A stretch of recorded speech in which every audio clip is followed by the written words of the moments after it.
ಕರ್ನಾಟಕ ರತ್ನ ರಾಜಣ್ಣ ಕಣ್ಮರೆಯಾಗಿ 1 ದಶಕ. ಅಂತಿಮ ಯಾತ್ರೆಯ ಕಹಿ ಘಟನೆ ಮರೆಯಾಗ್ತಿಲ್ಲ ಇಲ್ಲಿ ತನಕ. ಗೌರವದಿಂದ ನೆರವೇರಲೇ ಇಲ್ಲ ಕಲಾದೇವರ ಅಂತ್ಯ ಸಂಸ್ಕಾರ. ಅಭಿಮಾನಿ ಸೋಗಿನಲ್ಲಿ ಬಂದ ಪುಢಾರಿಗಳು ಮಾಡಿದ್ದೆಂತ ಹುನ್ನಾರ. ಅಂದು ಹರಿಯಿತಲ್ಲ ನೆತ್ತರು, ಇದರ ಹಿಂದೆ ಇದ್ರ ದೊಡ್ಡ ಮನುಷ್ಯರು. ಕಳಂಕ ತರಲೆಂದೇ ರಚಿಸಿದ ಷಡ್ಯಂತ್ರದ ಅಸಲಿ ರೂವಾರಿ ಯಾರು? ಇದೇ ಇವತ್ತಿನ ವಿಶೇಷ ಸ್ಕ್ಯಾಂಡಲ್ವುಡ್. ನಾನ್ ಶ್ರುತಿ.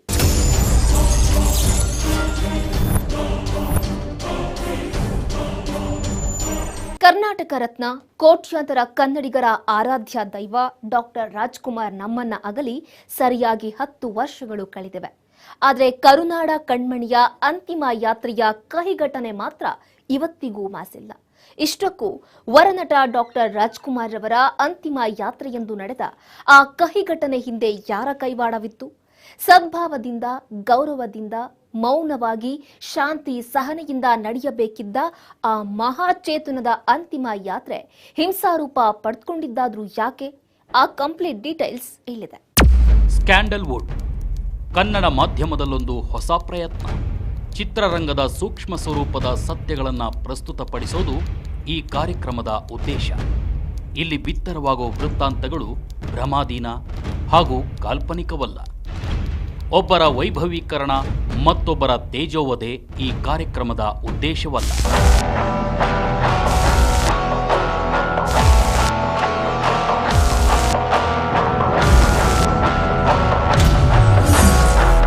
ರಾಜ್ಕುಮಾರ್ ಕಣ್ಮರೆಯಾಗಿ 1 ದಶಕ. ಅಂತಿಮ ಯಾತ್ರೆಯ ಕಹಿ ಘಟನೆ ಮರೆಯಲಾಗ್ತಿಲ್ಲ ಇಲ್ಲಿ ತನಕ.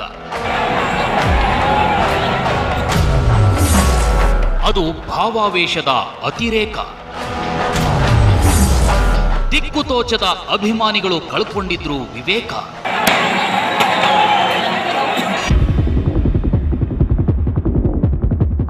ಹುಟ್ಟು ಸಾವು ಬದುಕಿನ ಸಹಜ ವಿದ್ಯಮಾನ ಎಂಬ ಅರಿವಿದ್ರು ಕೆಲವರ ಅಗಲಿಕೆ ಸಹಿಸಲಸಾಧ್ಯ. ಅದು ಏಪ್ರಿಲ್ 12, 2006 ಕನ್ನಡ ಕಣ್ಮಣಿ ವರನಟ ಡಾಕ್ಟರ್ ರಾಜ್ಕುಮಾರ್ ಇಹಕ್ಕೆ ಬೆನ್ನು ಮಾಡಿ ಅಸಂಖ್ಯ ಕನ್ನಡಿಗರಲ್ಲಿ ಅನಾಥಭಾವ ಮೂಡಿಸಿದ ದಿನ. MS ರಾಮಯ್ಯ ಆಸ್ಪತ್ರೆಯಲ್ಲಿ ಅಣ್ಣ ಅವರು ಕೊನೆಯುಸಿರೆಳೆದ ಸುದ್ದಿ ಶರವೇಗದಲ್ಲಿ ಎಲ್ಲೆಡೆ ಹಬ್ಬಿತು.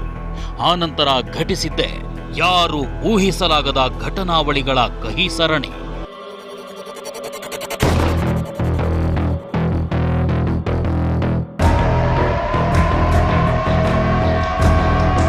ಅಣ್ಣ ಅವರ ಪಾರ್ಥಿವ ಶರೀರವನ್ನ ಸದಾಶಿವನಗರದ ಮನೆಗೆ ತಂದ ಸ್ವಲ್ಪವೇ ಸ್ವಲ್ಪ ಹೊತ್ತಿನವರೆಗೆ ಮಾತ್ರ ಪಾರ್ವತಮ್ಮ ಮಕ್ಕಳು ಮೊಮ್ಮಕ್ಕಳಿಗೆ ನಿಶ್ಚಲ ದೇಹ ತಬ್ಬಿಕೊಂಡು ರೋಧಿಸಲಿಕ್ಕೆ ಅವಕಾಶ ಕಲ್ಪಿಸಿದ್ದ ಆ ಭಗವಂತ. ಉಳಿದಂತೆ ಮನೆಯ ಯಾರೊಬ್ಬರಿಗೂ ದೇಹದ ಹತ್ತಿರಕ್ಕೂ ಸುಳಿಯಲಾಗಲಿಲ್ಲ. ಅದು ನಿಜಕ್ಕೂ ಶೋಕಮಯವಾದ ಘನಘೋರ ಪರಿಸ್ಥಿತಿ. ಅದೇನು ರಾಜ್ಯವರ ಖಾಸಗಿ ಮನೆಯೇ ಅಥವಾ ಸಮಸ್ತ ಕನ್ನಡಿಗರ ಶಕ್ತಿ ಕೇಂದ್ರವೇ ಎಂಬ ಅನುಮಾನ ಉಂಟಾಗಿತ್ತು. ರಾಜ್ಕುಮಾರ್ ಕನ್ನಡಿಗರ ಆಸ್ತಿ ಎಂಬುದು ಅಲ್ಲಿ ವೇದ್ಯವಾಗಿತ್ತು. ಅಣ್ಣ ಅವರ ನಿಧನ ವಾರ್ತೆ ಕಾಡ್ಗಿಚ್ಚಿನಂತೆ ಹಬ್ಬಿದ್ದೇ ತಡ ನಾಡಿನ 10 ದಿಕ್ಕುಗಳಿಂದಲೂ ಅಭಿಮಾನಿಗಳು ತಂಡೋಪತಂಡವಾಗಿ ಬರಲು ಆರಂಭಿಸಿದ್ರು. ಅದು ನಿಜಕ್ಕೂ ಜನಪ್ರವಾಹವೇ. ತಡೆಗೋಡೆ ಕಟ್ಟಲಾಗದ ನ ಭೂತೋ ನ ಭವಿಷ್ಯತಿ ಎಂಬಂತ ಜನಸಾಗರ.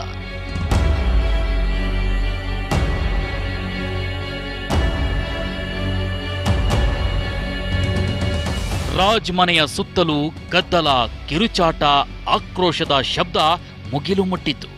ಮನೆಯ ಒಳಗೆ, ಹೊರಗೆ, ಮೇಲೆ, ಅಕ್ಕಪಕ್ಕದ ಮನೆಯ ಗೋಡೆಗಳ ಮೇಲೆ ಹೀಗೆ ಎಲ್ಲೆಲ್ಲಿ ಜಾಗವಿತ್ತೋ ಅಲ್ಲೆಲ್ಲ ಜನ ಜಮಾಯಿಸಲಾರಂಭಿಸಿದ್ರು. ಅವರು ಬಯಸಿ ಬಾಳಿದ ಮನೆಯೊಳಗೂ ದೇಹವನ್ನ ತೆಗೆದುಕೊಂಡು ಹೋಗಲು ಸಾಧ್ಯವಾಗಲೇ ಇಲ್ಲ. ಅಲ್ಲಿ ಇಂಚು ಸ್ಥಳವಿಲ್ಲದಂತೆ ತುಂಬಿ ಹೋಗಿದ್ದ ಜನರ ಮಧ್ಯೆ ಅದಕ್ಕೆ ಅವಕಾಶವೇ ಸಿಗಲಿಲ್ಲ. ಒಂದು ರೀತಿ ಭಾವಾವೇಶಕ್ಕೆ ಒಳಗಾಗಿದ್ದ ಅಭಿಮಾನಿಗಳ ವಿವೇಕ ಸಂಪೂರ್ಣ ಶೂನ್ಯವಾಗಿತ್ತು. ಅಣ್ಣ ಅವರನ್ನ ತೋರಿಸ್ರೋ ಅಂತ ಒಂದೇ ಸಮನೆ ಕೂಗುತ್ತಿದ್ರು.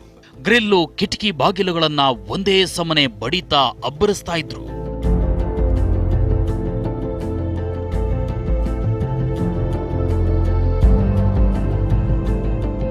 ಇನ್ನೊಂದು 10 ನಿಮಿಷದಲ್ಲಿ ಡೆಡ್ ಬಾಡಿ ಬಂತು. ರಾಮಯ್ಯದಿಂದ ಬಂತು. ಡೆಡ್ ಬಾಡಿ ಒಳಗಿಟ್ಟು ಎಲ್ಲ ಇದು ಮಾಡ್ತಾಯಿತ್ತು. ಒಂದು 15 ನಿಮಿಷದಲ್ಲಿ ಸುಮಾರು ಒಂದು 10,000 ಜನ ಸೇರಿಬಿಟ್ರು. ಆಮೇಲೆ ನೆಕ್ಸ್ಟ್ ನಾವು ಜನ ಹೋಗ್ತಾಯಿದ್ರು ಒಂದು ಅರ್ಧ ಗಂಟೆ ಆದಮೇಲೆ ನಮ್ಮ ಪೊಲೀಸ್ ಅಧಿಕಾರಿಗಳು ಬಂದರು. ಅಷ್ಟೊತ್ತಿಗೆ it was uncontrollable. The crowd was huge. It was more than 20-25,000. ಅತಿರೇಕದ ಅಭಿಮಾನಿಗಳೇ ದೇಹ ಹೊತ್ತು ರೋಡಿಗಿಟ್ರು. ದೇವರ ಮೆರವಣಿಗೆ ಅಂತ ಭಾವಿಸಿ ಎಡವಟ್ಟು ಮಾಡಿದ್ರು. ಈತ ಸಾರ್ವಜನಿಕ ದರ್ಶನಕ್ಕಿಡಬೇಕಾಗಿದ್ರಿಂದ ರಾಜ್ ದೇಹ ಕೆಡದಂತೆ ಅದನ್ನ ಎಂಬಾಮ್ ಮಾಡಬೇಕಿತ್ತು. ಇದಕ್ಕೆ ಕನಿಷ್ಠ 1 ಗಂಟೆಯಾದರೂ ಬೇಕಿತ್ತು. ಆದರೆ ಇದ್ಯಾವುದನ್ನು ಅರಿಯದ ಅಭಿಮಾನಿಗಳು ಅಣ್ಣಾವರನ್ನ ಕೊನೆ ಬಾರಿ ಕಣ್ತುಂಬಿಕೊಳ್ಳುವ ಭಾವೋದ್ವೇಗಕ್ಕೆ ಬಲಿಯಾಗಿ ಪರಿಸ್ಥಿತಿ ವಿಕೋಪಕ್ಕೆ ತಿರುಗುವಂತೆ ಮಾಡಿದರು. ಈ ವೇಳೆ ರಾಜ್ ಮನೆಯಿಂದ ರೋಷಾನಿಷ್ಠ ಅಭಿಮಾನಿಗಳ ಗದ್ದಲ, ಕೋಲಾಹಲ, ತಳ್ಳಾಟ, ನೂಕಾಟಗಳನ್ನ ಭೇದಿಸಿ ಹರಸಾಹಸ ಮಾಡಿ ಅಲ್ಲಿಂದ ಕದಲಿದ ಆಂಬ್ಯುಲೆನ್ಸು ನೇರವಾಗಿ ಪೂರ್ಣಪ್ರಜ್ಞಾ ಕಾಲೇಜಿಗೆ ಹೋಗಿ ನಿಂತು ಬಿಡ್ತು. ಆಂಬ್ಯುಲೆನ್ಸ್ ಒಳ ಹೊಕ್ಕಿದ್ದ ಕೆಲ ಅಭಿಮಾನಿಗಳೇ ಅದನ್ನ ನಿಯಂತ್ರಿಸ್ತಾ ಇದ್ರು. ಇದರಿಂದ ಕೊನೆ ಪಕ್ಷ ಕುಟುಂಬದವರು ಯಜಮಾನನೊಡನೆ ಕೊನೆ ಕ್ಷಣಗಳನ್ನ ಕಳೆಯೋದಕ್ಕೆ ಸಾಧ್ಯವಾಗಲಿಲ್ಲ. ಇದು ವಿಧಿವಿಲಾಸವಲ್ಲದೆ ಮತ್ತಿನ್ನೇನು.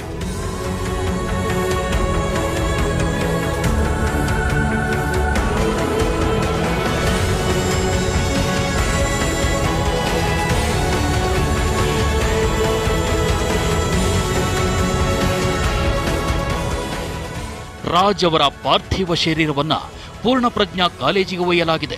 ದಯವಿಟ್ಟು ಎಲ್ಲರೂ ಅಲ್ಲಿಗೆ ಹೋಗಿ ಅಂತ ಕುಟುಂಬಸ್ಥರು ಎಷ್ಟೇ ಬೇಡಿದ್ರೂ ಅಗಣಿತ ಮಂದಿ ಒಂದಿಂಚೂ ಕದಲಿಲ್ಲ. ಈ ವಿದ್ಯಮಾನವನ್ನ ಅತ್ಯಂತ ಲಘುವಾಗಿ ಪರಿಗಣಿಸಿದಂತೆ ಕಂಡ ಪೊಲೀಸರು ಅಸಲಿಗೆ ಸರಿಯಾದ ಬಂದೋಬಸ್ತ್ ವ್ಯವಸ್ಥೆಯನ್ನೇ ಮಾಡಿರಲಿಲ್ಲ. ಅಲ್ಲಲ್ಲಿ ಲಾಠಿ ಬೀಸಿದ್ರಾದ್ರೂ ಅದರಿಂದ ಜನಸಾಗರ ಕರಗಲೇ ಇಲ್ಲ. ರಾಜಣ್ಣ ನಮ್ಮ ಆಸ್ತಿ, ಅವರನ್ನ ನಮಗ್ ಕೊಟ್ಟುಬಿಡಿ, ದೇಹವನ್ನ ನೀವ್ಯಾಕಿಟ್ಕೊಂಡಿದ್ದೀರಿ ಎಂಬಂತಿತ್ತು ಅಭಿಮಾನಿ ಕೋಟಿಯ ಧೋರಣೆ.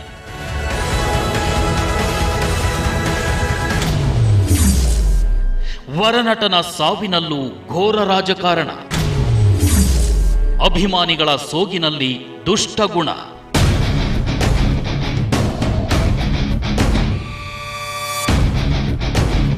ಅಂದಿನ ಮುಖ್ಯಮಂತ್ರಿ ಎಚ್.ಡಿ. ಕುಮಾರಸ್ವಾಮಿ ಅವರಿಗಂತೂ ದಿಕ್ಕೇ ತೋಚದಂತಾಯಿತು. ಗೃಹ ಸಚಿವರು ಹಾಗೂ ಉನ್ನತ ಅಧಿಕಾರಿಗಳೊಂದಿಗೆ ತುರ್ತು ಸಭೆ ನಡೆಸಿ ವಿಷಮ ಸ್ಥಿತಿಯನ್ನ ತಹಬಂದಿಗೆ ತರಲು ಪ್ರಯತ್ನಿಸಿದರಾದರೂ ಕೆಲವರ ಕರ್ತವ್ಯ ಲೋಪದಿಂದ ಅದು ಮತ್ತಷ್ಟು ಬಿಗಡಾಯಿಸಿತು.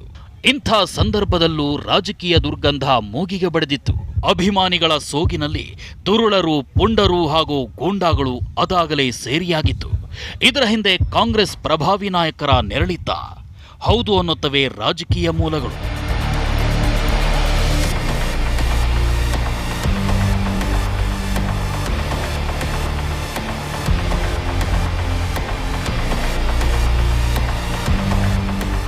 ಇತ್ತ ತೆರೆಮರೆಯಲ್ಲಿ ಇಷ್ಟೆಲ್ಲ ಅಹಿತಕರ ಘಟನೆಗಳು ನಡೀತಾ ಇದ್ರೆ ಅತ್ತ ರಾಜ್ ದೇಹ ಹೊಂದಿದ್ದ ಆಂಬ್ಯುಲೆನ್ಸು ದಿಕ್ಕು ದೆಸೆಯಿಲ್ಲದೆ ಬೆಂಗಳೂರಿನ ರೋಡುಗಳಲ್ಲಿ ಶತಪಥ ಸುತ್ತುತ್ತಾ ಇತ್ತು. ಅದಕ್ಕೆ ಖಚಿತವಾದ ಸೂಚನೆಯೇ ಇರಲಿಲ್ಲ. ಪೂರ್ಣಪ್ರಜ್ಞಾ ಕಾಲೇಜಿಗೆ ಹೋಗಬೇಕೋ, ಕಂಠೀರುವ ಕ್ರೀಡಾಂಗಣಕ್ಕೆ ಹೋಗಬೇಕೋ ಅಥವಾ ಅರಮನೆ ಮೈದಾನಕ್ಕೆ ಹೋಗಬೇಕೋ ಅಂತ ಗೊತ್ತಾಗದೆ ಅಲೀತಾ ಇತ್ತು.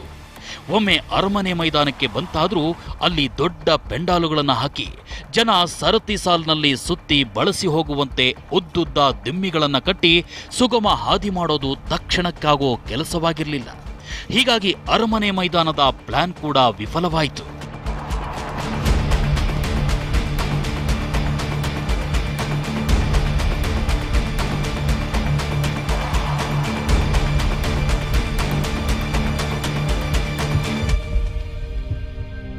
ಆಂಬ್ಯುಲೆನ್ಸ್ದಲ್ಲಿ ರೆಡಿ ಮಾಡಿದರು. ಮಾಡಿ ಡೆಡ್ ಬಾಡಿನ ಪ್ಯಾಲೇಸ್ ಗ್ರೌಂಡಿಗೆ ತೆಗೆದುಕೊಂಡು ಹೋಗಬೇಕು ಅಂತ ಹೇಳಿದರು.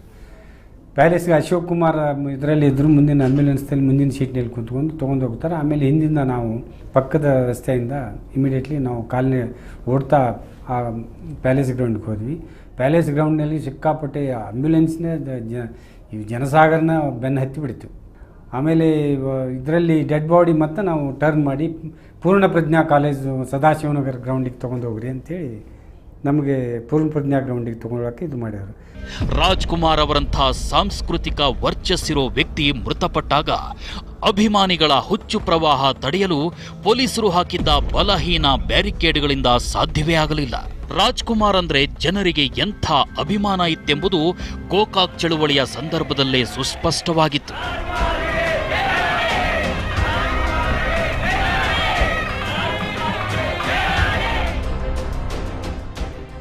ಆದರೆ ಅಂದು ಬೆಂಗಳೂರಿನ ಕಮಿಷನರ್ ಸೇರಿದಂತೆ ಹಲವು ಉನ್ನತಾಧಿಕಾರಿಗಳು ಉತ್ತರ ಭಾರತದ ಮೂಲದವರಾಗಿದ್ದರು.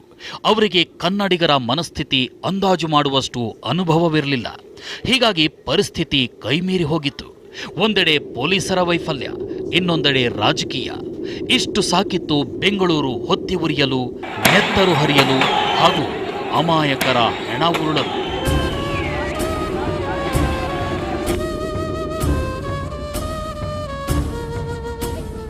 ಸ್ಪೆಷಲ್ ಡೆಸ್ಕ್, ಪ್ರಜಾ ಟಿವಿ.